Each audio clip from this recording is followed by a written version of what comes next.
Assalamualaikum warahmatullahi wabarakatuh. Waalaikumsalam. Kembali lagi bersama kami di Time Travel. Rahayu dan salam sejahtera untuk kita semua. Nah, gimana kabarnya, Lim? Alhamdulillah baik. Mas Anton gimana kabarnya? Kabar baik. Alhamdulillah. Sobat Time Travel gimana kabarnya? Semoga dimanapun kalian berada selalu diberikan kesehatan dan keselamatan oleh Yang Maha Kuasa. Amin, amin ya robbal alamin. Kayaknya rasanya kita udah nggak ketemu Sobat Time Travel cukup lama ya. Ya, agak lama. Beberapa Mudik kali. kali kemarin. Alhamdulillah, enggak. Orang tua aja. Orang tua aja, ya syukurlah. Nah, kita mau bahas apa nih di episode kita kali ini? Ya mungkin seputar-seputar yang mudik juga ya. Karena aku dapat kayak dapat cerita nih dari saudaraku yang mudik juga. Ini ada cerita. Jadi Jogja itu kadang jadi satu tempat yang ngangenin. Karena menurut saudaraku ini, kalau ke Jogja itu bisa ngunjungin candi itu hampir baru tiap tahunnya gitu ya. Tahun lalu mungkin udah ngunjungin candi ini, tapi selalu ada aja candi-candi yang baru lagi bisa ditemui di tahun ini. Mungkin kedepannya juga makin banyak candi-candi yang bisa dikunjungin lagi yang belum pernah mereka alami lah gitu. Nah, ini kan jadi ada satu rasa penasaran ya. Aku jadi berpikir ya, memang sih kalau misalnya dilihat dari keberadaan candi-candi di Indonesia itu kan khususnya kan ada di Pulau Jawa, Pulau Bali, Sumatera, dan juga ada di sebagian di Kalimantan ya. Nah, ini kan menarik nih karena jumlah candi yang terbesar mungkin yang lumayan besar itu ada di seputaran Jawa Tengah dan Jawa Timur ya. Apalagi di seputaran tempat yang namanya Jogja dan sekitarnya. Nah, kan jadi melihat literasinya, kan candi-candi ini dibuat pada era peradabannya Mataram kuno atau orang sebut sebagai Kerajaan Medang lah ya. Gitu. Nah, ini kan punya satu keunikan yang khas dibandingkan candi-candi yang lain ada di Indonesia.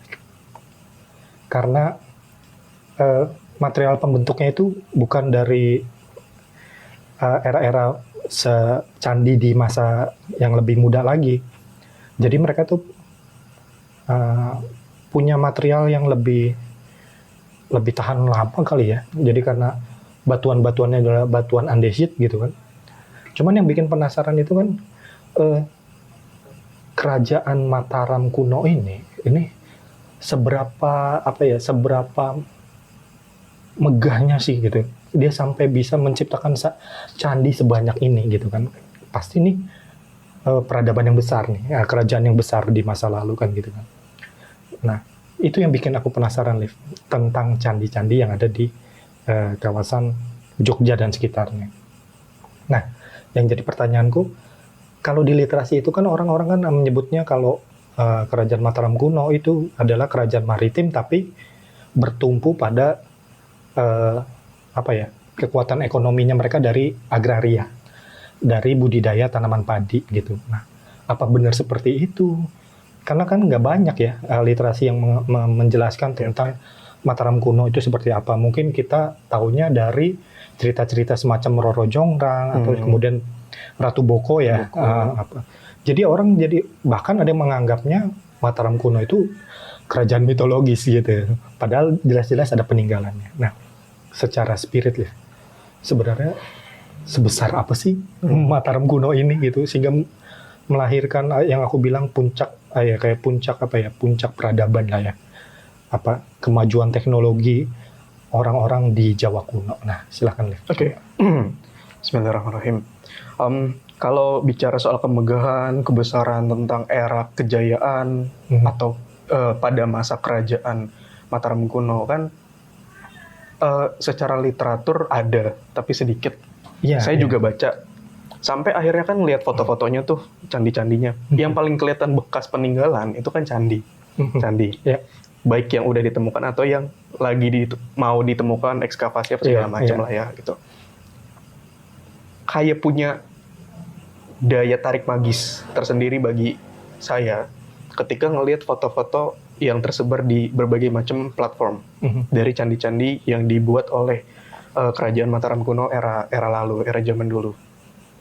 Kemudian sampai ada satu waktu di mana ngelihat beberapa foto candi itu kebawa suasananya, perasaannya, bahkan sampai ngelihat secara spirit hamparan yang ada di wilayah sana pada waktu itu. Kalau dari literatur kan kelihatannya megah, tapi apa sih megahnya tuh dari mana sih? Iya. Bahkan aku sendiri nanya, Mas, bingung gitu. Sebenarnya ngelihat kemegahannya tuh dari mana? Ternyata ketika ngelihat ke era masa lalunya secara spirit, kemegahan itu kelihatan dari gini.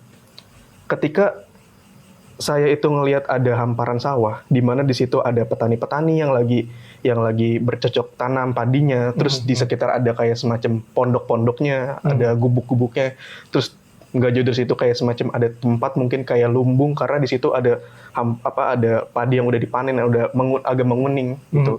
Jadi berasumsi kayaknya itu lumbung deh, nggak begitu besar tapi cukup lah. Terus di sisi-sisi lainnya ada ibu-ibu yang kayak pakai semacam caping sangat sederhana dengan pakaian yang kayak kain dililit gitu, tapi sangat sopan. Terus ngeliat tuh kayak adem, kayaknya makmur gitu hidup di sana. Satu hal yang jadi kesimpulan ketika ngelihat gambaran itu pada pertama kalinya, kayak apa mungkin kemegahan zaman dulu terpancar dari hal-hal sederhana kayak gitu, Mas? Iya kan, gitu. Nih. Oke. Kayak misalnya dia bilang gini, Mataram kuno ini adalah negeri maritim yang menitik beratkan kekuatannya pada komoditas agraris. Apa bisa jualan beras saja bisa bikin candi sebanyak itu dan semegah itulah.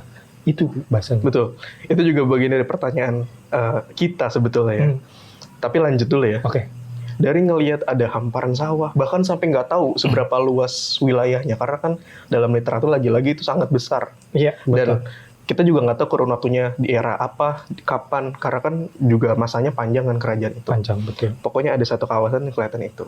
Kemudian ngelihat lagi di waktu yang berbeda, di lokasi yang cukup berbeda, entah ini pemukiman atau bisa dibilang itu sebuah kota pada waktu itu atau gimana, tapi kelihatan dari keseluruhan, dari kejauhan ramai aktivitas, ada bangunan-bangunan dari kebanyakan dari kayu-kayu, ada sedikit dari batu tapi cuman kayak semacam alasnya atau pondasinya. Terus juga orang-orang berlalu lalang, bahkan kelihatannya nggak cuman hanya orang pribuminya yang kelihatan mukanya muka Jawa banget, tapi ternyata ada orang dari tempat yang lain karena kulitnya berbeda. Struktur kontur wajahnya juga beda. Pakaiannya juga beda gitu. Di sana ada aktivitas kayak semacam niaga cukup rame. Bahkan kalau saya ngeliat tuh ada di salah satu sudut lah ya di tempat itu kayak semacam ngejajain perhiasan-perhiasan gitu. Kelihatan ada pantulan-pantulan emas, warna emas karena kan dari cahaya matahari. Terus ada kayak keperakan juga ada, kayak gitu-gitulah. Walaupun nggak banyak tapi ada. Di sisi lainnya ada kayak semacam yang lagi jual beli ya hasil alam lah. Selebihnya umum kayak halnya kita di masa sekarang kalau lagi ada aktivitas yang cukup rame di tempat perniagaan gitu. Terus akhirnya jadi mikir, bertanya-tanya dan kayak ada kesimpulan kalau mungkin kemegahan juga bagian dari sistem yang udah sangat baik, berjalan dengan baik di era itu pada aspek niaga gitu. Karena orang datang bawa hasil alam atau kayak petani atau apapun itu, bahkan ada ikan-ikanan juga. Terus ada orang lain yang mau beli, itu terstruktur dengan rapi gitu. Cukup cukup kompleks tapi sederhana, dibalut dengan hal-hal yang sederhana gitu. Zaman dulu kan walaupun mungkin udah ada keping uang, tapi kan masih lebih afdol pakai barter karena emang biasanya ya kelihatan lah gitu, misalnya ada seikat sayur ditukar sama apa gitu kan kelihatan banget gitu kan. Ya mungkin dari hal itu jadi bagian dari sistem kemegahan pada kerajaan di masa itu. Itu aja baru satu sudut sempit. Bahkan nggak tahu di tempat-tempat lain di wilayah kerajaan yang segitu luasnya itu kayak apa gitu kan.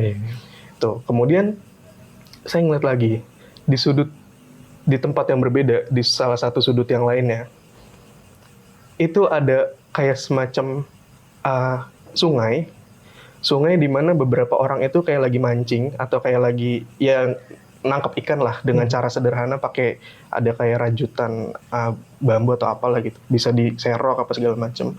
Terus ada bongkahan-bongkahan batu hitam gede-gede, entah itu batu kali atau batu-batu yang lain, dan itu berserakan di sepanjang sungai itu. Dan ada beberapa orang yang sambil nangkep ikan juga di sisi lainnya ada yang kayak lagi belah batu. Ada lagi ngangkut batu. Dan itu batu-batu gede, Mas. Kalau kita misalnya, seingat saya pernah lihat dari kejauhan tuh di daerah-daerah mau ke arah Merapi, itu kan bekas ada batu-batu vulkanik tuh, bekas erupsi itu. Iya. Nah, kurang lebih gede-gede batunya tuh kayak gitu. Makanya saya nggak tahu itu batu kali apa emang batu dari gunung apa gimana gitu kan. Itu ada yang dibelah, terus dibawa, diangkut, nggak tahu buat apa nantinya gitu kan. Jadi beragam aktivitas yang menggambarkan sedikit dari kemegahan kerajaan pada masa itu. Udah rapih banget lah kelihatannya. Ada, kemudian saya ngeliat di tempat yang lain lagi. Jadi kayak saya ngeliat itu kayak semacam ada di depan itu kayak ada bangunan dari kayu gede gitu. Kenapa dari kayu? Karena kan sekeliling juga banyak pohon-pohon, Mas, banyak hutan-hutan. Jadi kayaknya sih emang bangunan-bangunan itu kebanyakan dibikin dari hasil alam yang ada. Batu ada, tapi nggak banyak. Dan batunya juga batu-batu ya hitam atau abu-abu. Bukan kayak zaman Majapahit yang kebanyakan pakai batu bata merah. Mungkin ada di tempat yang lain, tapi sejauh yang saya lihat kurang lebih batu-batunya batu-batu hitam buat alasnya atau buat fondasinya. Sisanya kayu. Di situ ada kayak semacam bangunan, ada bangunan-bangunan yang lebih kecil lagi di sebelahnya. Di depannya itu jaraknya cukup jauh, kayak semacam ada pelataran atau ada halaman lah, pekarangan gitu. Terus kayak semacam ada bisa dibilang gapura dari kayu. Di situ ada penjaganya, ada prajuritnya, nggak pakai telanjang dada, tapi pakai terusan kain gitu, megang kayak semacam megang senjata lah pokoknya. Dan itu sepi, nggak kelihatan ada aktivitas di dalamnya, tapi rasa di hati tuh kayak, wih keren banget ya, kayak ngeliat keraton gitu. Jadi rasanya kalau saya ke Jogja, itu rasanya ngeliat keraton tuh kayak, wih keren banget ya. Nah itu sama persis rasanya kayak gitu. Walaupun saya juga nggak tahu apakah itu emang keratonnya, istananya, atau tempat tinggal petinggi atau siapa. Karena kelihatan dari dijaganya itu. Nah, kemudian yang saya sadarin juga, di beberapa titik di jalan-jalan menuju ke berbagai macam lokasi, ternyata ada juga tuh jalan-jalan setapak yang kadang-kadang bisa dilewatin sama gerobak atau kereta kuda lah, atau ditarik sama kerbau gitu. Itu juga ada beberapa gapura juga kayak semacam penanda. Terus itu kan dari tadi kita ceritanya tentang aktivitas apa segala macam. Ada hal yang unik yang menarik perhatian, kalau zaman dulu itu kan nggak melulu bangunan itu atau suatu lokasi itu dibentengin atau dipagerin ya, pakai tembok, pakai batu apa segala macam. Tapi cuman sebagai ada penanda, kayak bisa bilang gapura lah dari kayu atau dari bambu. Sisanya kan kanan kirinya ngelos aja gitu. Kalau zaman sekarang mungkin orang ngapain lewat situ, lewat tengah-tengah si gapura kan, nyelonong lewat kanan kirinya bisa kan, ngelos aja gitu. Nggak ada penghalangnya. Tapi uniknya orang-orang di zaman itu, di wilayah itu, mereka kayak udah punya aturan tak tertulis dalam dirinya gitu, kayak kalau jalan tuh ya udah lewat tengah gitu, Mas. Walaupun nggak ada yang jaga, walaupun juga nggak rame orang. Ibaratnya kalau orang zaman sekarang di lampu merah, terus nggak ada mobil, nggak ada kendaraan, tapi kalau merah ya berhenti gitu. Iya. Nah kayak gitu kurang lebih. Jadi lewat tengah ya udah lewat tengah, nggak ada tuh yang lewat kanan kiri. Jadi tata keramanya bagus. Nah itu bagian dari tata krama, etika, norma kali itu. Mungkin sebuah kemegahan dari kerajaan itu bisa tercermin dari hal-hal nilai-nilai hidup kayak gitu, Mas. Gitu. Wah keren banget itu. Nah kan kalau ngebayangin kalau misalnya banyak bikin candi, berarti kan dia butuh biaya banyak lah ya, istilahnya. Nah memang diceritakan juga bahwa masyarakat di Mataram kuno ini adalah makmur, masyarakat yang makmur, masyarakat yang punya ini baik, kehidupan yang baik lah gitu. Nah makmurnya itu sih sebenarnya bisa dijabarkan seperti apa sih kalau di zaman, jangan-jangan beda? Gini, kalau yang sejauh yang saya lihat ya, Mas, kayak petani aja. petani kan luas tuh sawah tuh, nggak tahu punya siapa aja lah, tapi digarap sama petani itu dan rame orang petani di sana. Terus ada gubuk-gubuknya, terus ada ibu-ibunya yang kayak bawa nampan apa segala macam. Tampah. Ketika matahari itu udah tinggi, udah panas banget nih. Mereka tuh kayak istirahat tuh di gubuk-gubuk itu. Terus kayak ngeriung, bahasa Sundanya ngeriung ngumpul lah ya. Kelihatan dari jauh kayak lagi makan sesuatu atau minum dari teko gerabah ya, tanah liat gitu, dari cangkir-cangkir kecilnya. Kok kayaknya kedengeran suara ketawa, suara rame ngobrol gitu, walaupun saya juga nggak begitu ngerti apa yang dibicarakan karena cukup jauh jaraknya. Dan di situ rasanya kok kayak sederhana tapi intim gitu. Jadi apa mungkin makmur yang di masa dulu tuh kayak gitu. Kalau zaman sekarang kan tolak ukurnya apa-apa materi, apa-apa uang ya. Apa-apa uang kan, pasti apa-apa uang gitu. Tapi kalau zaman itu kayaknya nggak, ya ibaratnya makan bisa lancar, ibaratnya tinggal manen, tinggal metik apa segala macem. Udah apa adanya hidup gitu, bahagia aja. Karena tolak ukur zaman dulu sama zaman sekarang kan beda. Jadi kebahagiaan itu benar-benar dari hati, bukan yang diperoleh karena adanya materi gitu. Itu yang bisa dari apa yang saya lihat sih gitu. Dan itu tercermin ke semua aspeknya lah, ibaratnya dari tempat-tempat yang saya lihat gitu. Ya semua happy dengan caranya masing-masing, bahagia dengan caranya masing-masing. Kalau misalnya petani kayak gitu, pedagang juga dia berniaga dengan jujur gitu, karena ya sesuai dengan takaran-takarannya masing-masing. Terus mungkin di wilayah pemerintah juga ada, tapi kan saya juga nggak ngelihat betul. Di keprajuritan juga pasti ada cara kemakmurannya masing-masing. Jadi semua hal itu jadi satu kesatuan yang bikin rasanya kok negerinya jadi adem ayem gitu. Jadi ya kemakmuran itu gitu. Nah, menurut Alif, yang Alif lihat di waktu penelusuran itu, apakah itu memang udah menggambarkan seluruh kerajaan itu atau belum? Jujur ya Mas, belum ya. Karena gini, bicara soal kemegahan lagi, ada di salah satu waktu, di salah satu lokasinya ini saya ngerasa kayak lebih tinggi dari dataran, lebih tinggi daripada tempat yang lainnya. Entah bukit atau apalah gitu. Hamparan rumput hijau, kadang-kadang nggak ada rumput, jadi kayak ada batunya aja. Ternyata di beberapa titik itu kelihatan ada candi-candi. Oh, dalam jangkauan. Jadi kayak ada, kalau zaman sekarang tuh kayak kelihatan ada kompleks percandian. Memang nggak besar. Dan itu ternyata bukan cuma 1, 2, 3, enggak, ada banyak Mas. Banyak. Dari yang saya lihat itu banyak. Sekelilingnya itu ada pohon-pohon, ada hutan di sebelah sisi-sisinya itu ada hutan juga. Tapi di tengah-tengah ada beberapa macam candi. Kalau diperhatiin lebih detail, ukiran itu beda-beda Mas. Jadi ada kelihatan candi yang kayak disusun dengan kotak-kotak gitu. Terus ada pahatan sederhananya. Ada juga candi yang seperti dipahat tanpa ada sambungan. Kelihatannya begitu ya. Jadi masing-masing itu punya ciri khasnya sendiri-sendiri. Nggak jauh dari lokasi yang saya lihat, ternyata ada pemukiman warga yang sederhana. Mungkin saya bisa bilang itu kayak desa. Dan orang-orang di situ kelihatan kalau seringkali beberapa orang baik sendiri atau berkelompok itu suka datang ke candi-candi itu, gitu. Dari satu candi atau ke beberapa candi atau cuman ke salah satu candi gitu. Nah, itu ada beberapa kawasan, itu ada beberapa candi di situ. Karena posisi tempat itu cukup tinggi, saya jadi bisa ngeliat ke tempat-tempat yang lain yang lebih rendah. Ternyata di tempat lain itu kelihatan ada candi-candi yang lain, Mas. Jaraknya mungkin ya dibilang dekat juga enggak, dibilang jauh juga nggak terlalu, ya sedang lah. Jadi masih kelihatan gitu.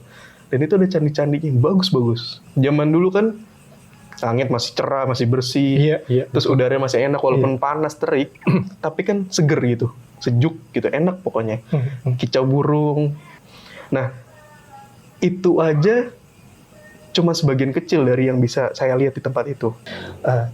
Kan banyak candi ya di seputaran Jogja yang ada di sana gitu. Nah, sebenarnya kalau dalam pandangan spirit itu ada keberadaan seperti apa sih, Liv? Karena apakah itu ada persemayaman para dewa atau karena banyak candinya itu juga dinamakan mengistanakan lah ya bahasanya, mengistanakan para leluhur, entah itu candinya nama Candi Siwa, Candi Wisnu, candi para tokoh leluhur di masa lalu. Nah, sebenarnya yang Alif lihat itu apa? Itu juga bagian dari pertanyaan saya, Mas. Udah lama ya. Sampai akhirnya kan dikasih kesempatan untuk melihat kalau kenapa banyak candi di Jogja dan sekitarnya, seputar Jogja. Sampai dinamakan daerah istimewa. Betul. Jadi dari zaman dulu jadi sesuatu tempat yang menarik, punya magnet tersendiri. Sampai ada beberapa lagu, salah satu judulnya ya ada sesuatu di Jogja, itu sebenarnya ada apa. Macam-macam.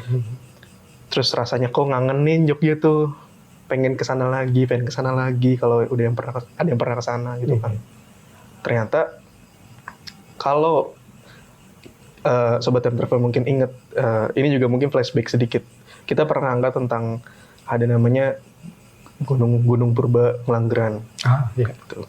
Di kawasan Jogja, tapi zaman yang sangat lampau sekali, mungkin jutaan tahun yang lalu. Nah, sekarang kan udah nggak ada. Namanya Gunung Purba, Gunung Api Purba ya. Gunung Api Purba itu kan ternyata bekas-bekasnya sekarang kan jadi bukit-bukit batu yang yang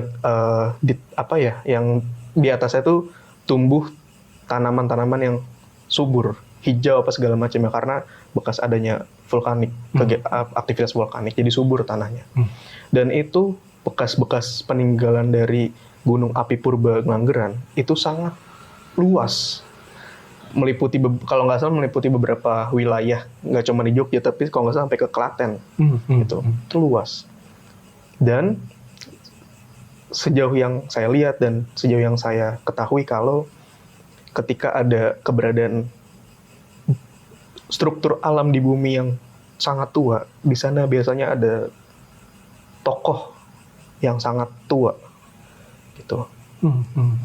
Dan kalau udah begitu, ada pancaran cahaya dari tempat itu karena sangat tua. Mungkin secara vibrasi juga sangat besar energinya. Nah, kalau orang zaman sekarang kan nggak bisa ngerasain. Betul. Sedikit yang bisa ngerasain. Tapi kalau orang zaman dulu kan mungkin karena alamnya juga saling bersinggungan dengan hal-hal spiritual, dengan hal-hal keilahian gitu. Jadinya cukup mudah untuk bisa satu frekuensi dengan energi spirit itu, dengan cahaya itu. Makanya leluhur kita, moyang kita di masa lalu bangun candi di tempat-tempat yang memang sudah ditunjuk. Iya. Dan kebanyakan kalau di Jogja ya tempat-tempatnya yang memang udah ada pondasi dari si batu-batu bekas Gunung Api Purba tersebut. Tuh. Di situ akhirnya jadi ada pancaran. Ditambah yang bikin candi-candi itu juga bukan orang sembarangan. Melalui petunjuk, melalui meditasi dulu baru bisa bikin. Manfaatnya positif, digunakan oleh orang-orang positif. Akhirnya juga punya efek positif. Seakan-akan ketika orang-orang masa lalu, moyang-moyang kita masa lalu ingin bangun tempat tersebut, itu kayak sebetulnya sederhananya itu kalau yang bisa saya lihat dan saya tangkap tuh kayak gini. Beliau-beliau ketemu dengan para tokoh-tokoh leluhur, atau mungkin dalam budaya atau ajaran lain dinamakan para dewata. Beliau-beliau para moyang kita itu pengen selalu deket sama para leluhurnya, sama orang tuanya gitu. Jadi dibikinlah tempat-tempat untuk penghormatan dan hal-hal seperti itulah.